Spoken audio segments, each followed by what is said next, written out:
Seated and I introduce them.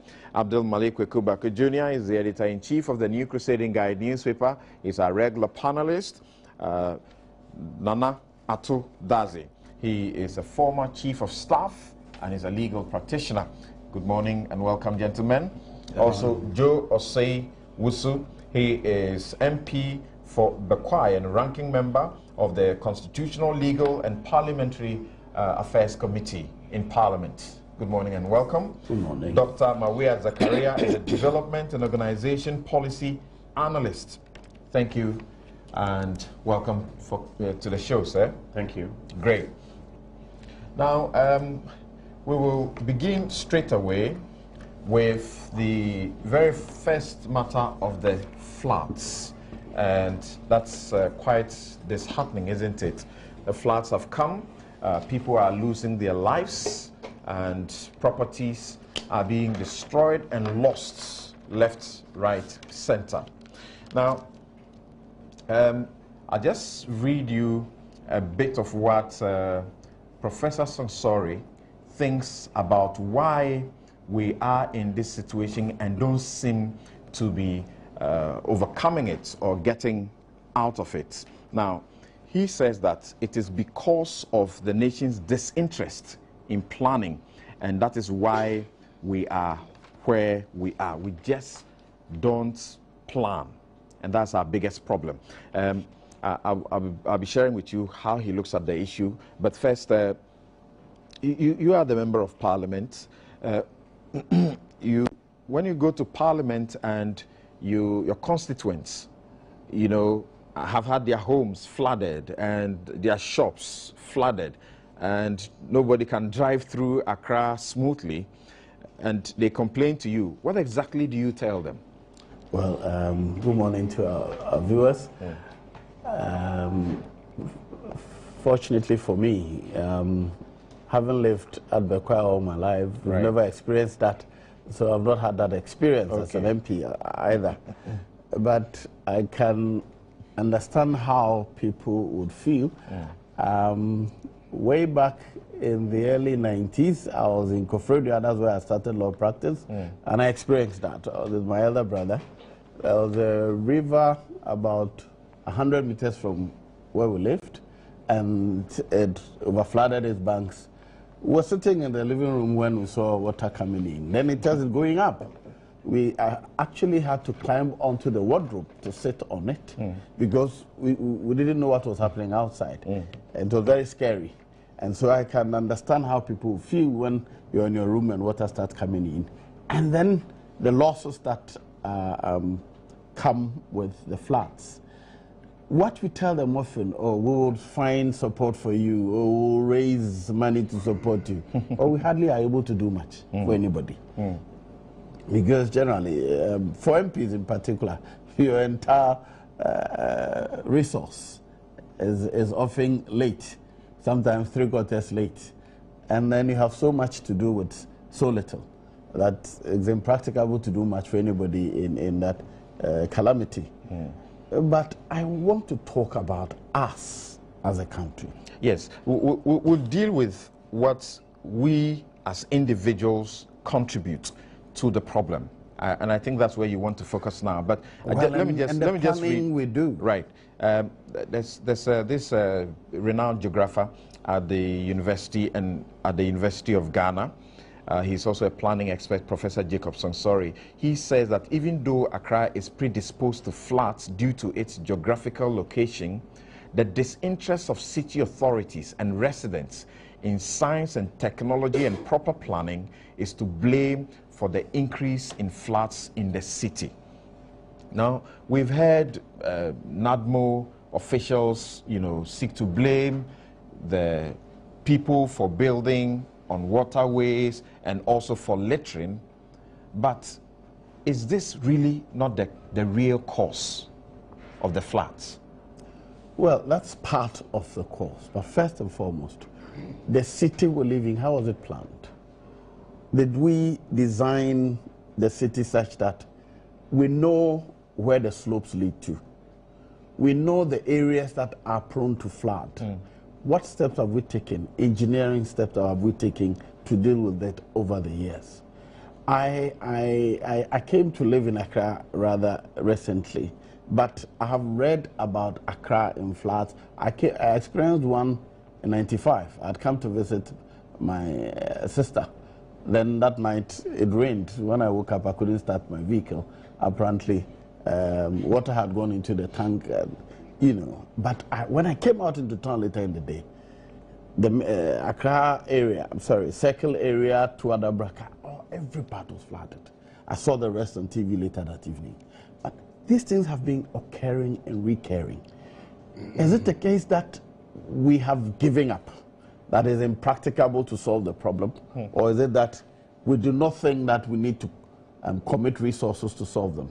If you look at what we lose in terms of individual losses, if we were compiling them, they could probably lead to the GDP for 1 year for this country. That's how much we are losing because we are refusing to take steps. But on the other side, I look at the indiscipline on individuals' parts, but by and large, the failure of city authorities to implement the laws on construction. I say that indiscipline is the direct result of failure or refusal to implement laws. Human beings are by nature not disposed to obeying rules. They will obey rules when they know that there are sanctions if they do not. And sometimes after consistent and persistent enforcement, obeying rules become an integral part of people. But we cannot continue to pretend that, oh, this is nothing. It's nothing. The complaints come, we do very little or nothing at all. Sometimes we are even complicit because officials of the city authorities permit or fraudulently issue permits for people to construct in areas which are outside the planning zones, which are outside construction zones, and sometimes through the back door, we permit people to do it, or even when the people don't have permit, we find ways of supporting them to do the wrong things. Right. And then our attitudes of waste disposal. That one, I think that disposal, the way we dispose of waste is one. Our refusal to make people pay for the waste they generate. I agree that there are poor people in the country, but I don't accept for one bit any reason why the trader will bring his goods from wherever into the city center, take half of the street to trade, and leave the rubbish there and go away, and expect that you and I will pay for the cleaning of that rubbish. Okay, you hold it briefly, and as you talk about waste, there are people who are complaining it's not about how they dispose the waste, but they have paid for it to be taken away, and the waste is still sitting in their homes. And because of that, today, actually this morning, we understand that there's the Clean Ghana Now campaign is going on. There's going to be some procession to the Accra Mayor's office and some petition to be submitted to him. Dr. Maria Zakaria, like he spoke about, how do you feel? And personally, I feel very bad when I hear the authorities say, you know, blame the people, blame those who are building on waterways. And I ask myself the question, who gave them the permit to build on waterways? If they did not have permits, what do you do to what they have built there illegally? You take them away. Our laws in this country actually criminalize littering, indiscriminate littering. It doesn't appear that we are applying the sanctions or we are enforcing the laws. So do we have the right to be complaining? And shall we be doing that every year? Yeah, thank you so much, and good morning to listeners and viewers. I think that this is a very really serious issue. Like Honorable has said, it's something that has happened over a period, and a number of reasons have been provided as a possible cause. And in fact, Prof has given some indication of the possible causes and has told us that the nature of Accra itself, geographically, is prone to floods. And again, the lack of planning on the part of planning officers. Last 2 weeks, I mentioned about the difficulties with our planning schedule, and I told you about the differences between the various schemes and how they have been, you know, more or less mixed up as a result of continuous creation of districts without due regard to existing structures and original plans. Again, the difficulties and then, you know, the kind of methods that people have to go through to be able to acquire permits is also another particular issue that contributes to people building without permits. And sometimes it's very difficult to try to, you know, push them beyond certain limits. But having said all these things, you'll notice that another very important factor, which is not clear, which is not clearly demonstrated, is the effect of the climate change that is, you know, wavering globally. And you'll notice that even in the UK and, you know, the developed countries where they adhere to, principles of planning and architectural designs, they all still, you know, witness or suffer some forms of disasters. Now, you would notice that the global order in this particular situation, this is not admitting that, you know, prevention is not important, but crisis management and then emergency response to these disasters when they occur is the order. And it is very important as we, you know, appropriate reasons for these problems. We need to examine our emergency response capacities and our crisis management protocols and ensure that these things are properly designed and properly structured. For instance, when these situations occur, what do people do? Those who suffer floods, what are they supposed to do? Is there enough information? Are they equipped with appropriate, you know, technologically and scientifically sound approaches to adopt? That's one. Again, city authorities, disaster management organizations such as NADMO, regional, district, and even at the community level, what are they supposed to do? NADMO says it is run out of aids to help this time round. That is where the real problem, I believe, is. Because globally, the order is that these things are things you cannot really prevent. Because we've tried, and it's not just us. It's been happening over the period. We should focus on crisis management and disaster, you know, emergency response capacities. And we need to spend serious time and effort, and as well as resources, to ensure that our capacity to, you know, to manage some of these crises when they occur is enhanced. And in that regard, I think that all hands must be brought on board to see how NADMO and all other crisis management institutions are going to be financed, and not just financed, how they are going to be able to apply the various capacities, the various technologically based approaches to ensure that when people find themselves in these situations, they are able to support them and not just, you know, throwing their hands in despair and putting blames on possible causes. For instance, a typical example is our, you know, struggle against the #1 cause of morbidity in this country, which is malaria. All of us are aware that this is a preventable condition, and it's something that we can prevent by ensuring that we don't create breeding grounds of mosquitoes and other things. But we've come to realize over the period that we are not able to do that. So what do? We have to be able to manage the situation. We have to be able, when somebody gets the condition, what do? There are certain exact methods that we've devoted money to research into ways of ensuring that when people fall sick of this particular condition, they go to a particular place for solution. The same way that we should approach this issue of floods in Accra, and when they occur, people must know where they are going, and when they go there, those who are supposed to provide them with the solutions are equipped with the appropriate tools to be able to provide them with crisis management approaches. Ms. Atudazi, I don't know it appears that the president is providing a solution. He says he's making an order, he's ordering the finance ministry to release money or to release funds for construction of drains in these flood-prone areas. Does that sound new to your ears? Well, thank you very much. And thank you again for pulling me out from my hibernation. Really, thanks. I must say that I read a bit about what the president is said to have directed. Well, yes, it was I find it a little strange, particularly as he was in the middle of the floods, you know. So I just wondering, so at what point in time are we going to throw out the gutters to deal with the matter?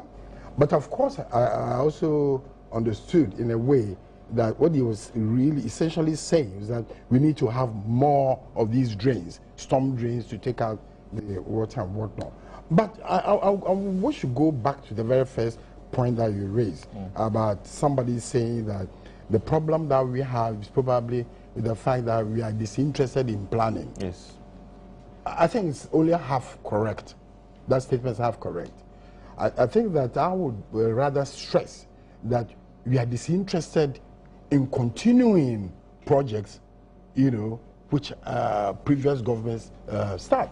Our constitution talks about, you know, continuing projects started by previous governments. It's Article 35(7). That's what I know, you know.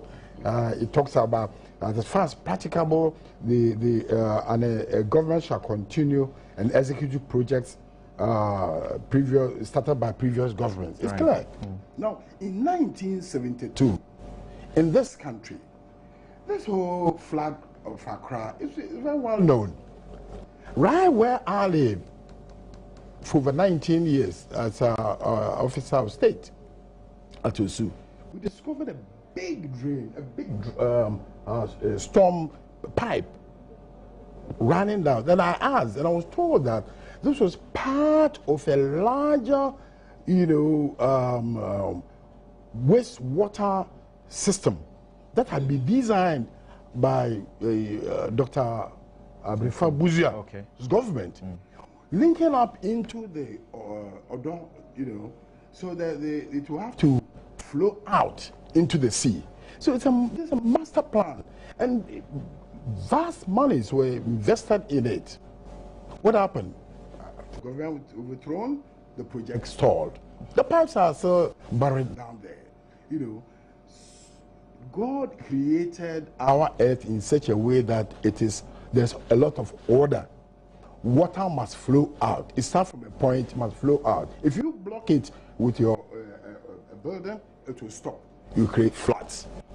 If you I understand we have a little problem with your sound, so I'll go to Kuku and then return to you. Now, Kuku, I don't know if you would like to take it from the perspective of the president, and he says that new drains should be constructed. Let me read him. He says that this story says that President John Mahama has ordered the Ministry of Finance to release funds for the immediate construction of a drainage system in flood-prone areas in the capital. He made this known when he visited areas which were affected by Thursday's floods in Accra, which left hundreds of people stranded and frustrated. The president therefore visited the areas to assess the extent of damage to property and lives, including Malam and South Odoko areas. The President Mahama, during his visit, empathized with the flood victims and emphasized the need for a drainage system to be constructed. Look, I would only express my sympathies with those who lost property and express my condolences to those who lost their lives, the families of those who lost their lives. Full stop. I'm sorry to disappoint you. Why? We are here discussing the issues and seeking to proffer solutions for authority. Apart from the fact that I lack the technical competence to prescribe solutions to this problem, which has some engineering and town planning implications beyond my limited knowledge. If you dare play back Newsfile and the front page, some of your major programs, even your news items, the last 25 years, what we are saying here have been said all over again. It's the same old story. I'm fatigued. So what should happen? I express my condolences. Those who continue to die, those who continue to lose their properties, whilst we are waiting for solutions from those who we have entrusted with the responsibility to actually provide the solutions. And no, we're not talking just the political leadership. We're also talking of those technocrats, all those engineers and all those people who are part of that whole system. Aren't you tired?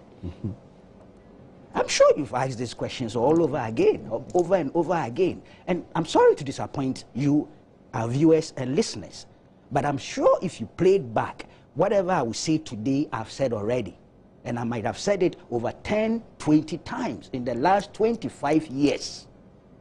And there are people out there with the requisite technical brains and competence who have said it over and over again. What do you expect Kukubaku to say today that will solve the problem? I'm only sad people died. I'm only sad people lost their properties, and that's all I can do. I'm sorry to disappoint you. You say it's Full not stop. really about planning. The plan, we have the plans, Yes. it's just that we are not implementing. I've heard the Accra mayor, for example, and I don't get anything new from what he's saying. Thank you. No, I thought really what the point I was making is just what Kwaku said. It's not a question about planning. I'm saying there is a master plan for dealing with this. I mean, what about New York? What about what? You know, population is exploding for a capital like Accra. As for littering and whatnot, it's as a result of us not being in a position to direct people properly. You understand? But in terms of the Accra plan, they have what they term the Conti project. Correct. That's what the president is directing exactly, that it should be Conti worked project on. must be completed. We must look for resources and put that in there. You see, it's a very frightening situation. Kweku says, well, there's little we can do. But No, the little I can do. I understand. Sure. I can do. He's But- fatigued. Oh yes, fatigue. But we cannot afford to be to say we are tired. I've seen a film, Mississippi, where the floods have come in for almost 100 miles, which means you get to somewhere. And understand that we still have a little problem with your line. We take a quick break here. We are trying to sort out the technical problem. We'll be right back. This is Newsfile. Your views and comments on the issues. Welcome 1422. That's a text line. You can also post them on our Facebook wall or send them to newsfile@myjoyonline.com. Good morning if you are on the Clean Ghana Now campaign. Thank you very much. You're welcome back. This is Newsfile, your most authoritative news analysis show. And Nana, whilst you are that, the president also actually decided to speak to the individuals and the manner in which they go about, you know, like Ms. Oseusu said, you know, it can be disturbing how we deal with, you know, our own waste. Now, and I was referring to Dr. Maria about our law. Our Criminal Offence and Other Offences Act, Section 296 says that whoever does any of the following, I just want to read it to your attention and ask you a question. Whoever does any of the following acts shall be liable to a fine not exceeding 200, namely 1, in any town, place, or causes or permits to be placed any carrion, filth, dirt, refuse or rubbish or any offensive or other unwholesome matter on any street, yard, closure or open space except at such places as may be set apart by the local authority or by health officer for that purpose, or nuisances. And it says in any town commits a nuisance in any public place or open space or in any place being an appurtenance of any adjoining or adjoining a dwelling house. The laws are there. What is our problem? No, well, as I was saying, our problem is with priority. You know, I mean, when that officer who goes around inspecting, you know, looking out for the people, whether they are being undertaking a hygienic practice or not, arrest the people, what happens? He comes to court and his case will be called last. You know, there's no real enthusiasm. Sometime past, we had set up city courts, which dealt specifically with, you know, sanitation. We have sanitation courts. We have sanitation courts presently. Yes, we need to strengthen these sanitation courts. We need to strengthen the officers. We need to train them. We need to let people understand, the people themselves also understand that the consequences of this can be disastrous. And that's what I was saying, that I saw a film when I was in the U.S., Mississippi flooded 100 miles. That's like from here to from Accra to, say, Koforidua, completely flooded. Everything covered. Human beings, what do you call it, buildings and whatnot. And we must understand that that is a danger that is real from the sea. So the project must be undertaken. That Conti project must be completed. We must look for money or we all stand that risk. Tell me this straightforward. Are you sure that next year we will not come back to these same promises? That the floods will not do what they have done? Well, at least we should reduce it if we start the Conti project or continue seriously. Do you remember Professor Mills in the floods? Yes. And what he said about what should be done? Yeah, but like Kwako said, I'm talking about the quantity. No. Yes, we all saw it. 1996, the floods were all over. I mean, the consistent. They were all completely overtaken, 6 feet high. You know, so it is possible. But I'm saying that you were talking about 96. What is possible that by next year, by this time, when the rains come, the floods will not be as they will not wreak the havoc that we have seen? If we continue to keep up in our mind that it is possible for this blockade to create flood, which will hit into the ocean and flood the whole of the southern sector of Ghana, then we'll take ourselves serious and then we can do something to stop this. Doctor, what should we do? What should we do? Yeah. Okay. Well, yes, Joseph, so what should we do? One, the engineering. From what I'm hearing, I heard those things, but I thought it was only for waste from our homes. But if it's a master plan for taking it, means that the engineering design exists. What is left is money. Right. And I never believe that there's anything that as a country we choose to make our priority we cannot achieve. The first thing, like you said, when it comes to funding, what is the priority of the government? So if we think that the floods in Accra, if we consider that as a danger to everybody, then we must find the money and deal with it once and for all. I think that the losses, if you quantify the losses that individuals, as for life, you can't even quantify it. But the local authorities who are charged with the responsibility of making sure that this doesn't happen. No, but if you go to the local authority, they will tell you they don't have money to implement the quantum and the quality of work that is required. That one, if they say so, I cannot fault them. The other alternative is for the cost to be charged to Ghanaians, the residents. That may be too much. Ghanaians will tell you they are already bearing a lot and they cannot take on anymore. Ghanaians will pay the appropriate taxes if they see their taxes working for them. The issues arise when they think that, oh, we are paying, we are not getting the returns. But if we know that this is taking away the flood, and we see actual, I mean, can I refer to Alajo? It used to be one of the flood-prone areas. There was some intervention, I don't know how far it went, but you see that it is reduced considerably. I see. So it is possible that if we intervene, we can reduce it, even if one house at a time will still be making progress. Okay, enough of that. Thank you very much.